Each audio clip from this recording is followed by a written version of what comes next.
Hey, bonjour tout le monde, c'est Kezako pour un nouvel épisode consacré à un poète de la rue, un anonyme de la juste cause, un rebelle pacifique aux œuvres engagées. Je parle bien évidemment de Banksy. Si tous ont vu ses œuvres, rares sont ceux l'ayant vu à l'œuvre. Pourtant, derrière tous ces mystères se cachent quelques certitudes. Alors qui est ce Banksy ? Pourquoi est-ce qu'on l'aime ? C'est ce qu'on va voir tout de suite dans le 4e épisode de Kezako.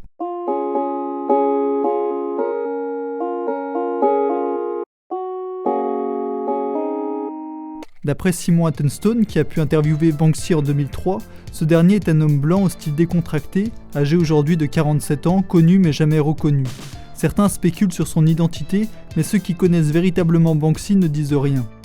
Du peu que nous savons, Banksy est né à Bristol, dans le sud de l'Angleterre, en 1974.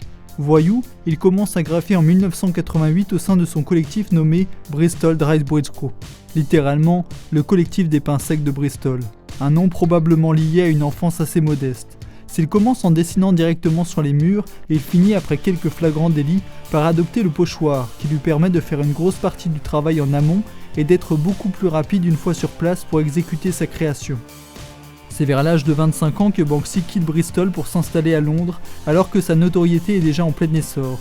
En effet, 2 ans plus tôt, en 1998, il avait peint cette célèbre fresque The Mad West, où l'on aperçoit un ours en peluche lancer un cocktail Molotov sur des CRS. Banksy l'avait peinte sur 3 jours, en pleine journée, pour prendre position contre les violences policières qui sévissaient à l'encontre des fêtards. Cette œuvre, qui fut très vite considérée comme une partie du patrimoine de Bristol, n'était que le début d'une véritable révolution pacifique pour Banksy. Au début des années 2000, installé à Londres, Banksy réussit quelques coups d'éclat remarquables.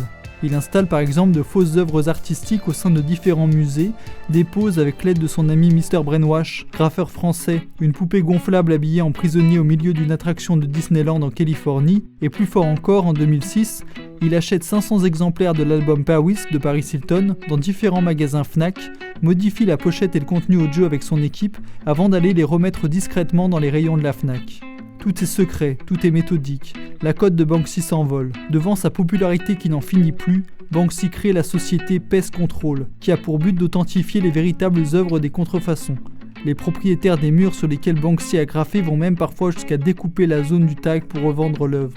En 2013, il installe un petit stand incognito près de Central Park, à même le trottoir, pour vendre ses œuvres $60 pièce.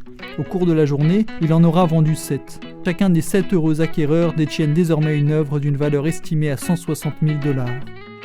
Voyant les choses en grand, Banksy crée avec d'autres artistes Dismaland, un parc d'attractions mettant en scène ses œuvres ainsi que celles de 57 autres artistes. Il s'agit d'une copie de Disneyland détournée en version lugubre, où chaque œuvre exprime un combat particulier. L'argent, le pétrole, la détresse de l'immigration ou encore la violence faite sur les animaux d'élevage. Pensé dès le départ comme une exposition temporaire, un parc satirique, il fermera ses portes 1 mois plus tard, en septembre 2015.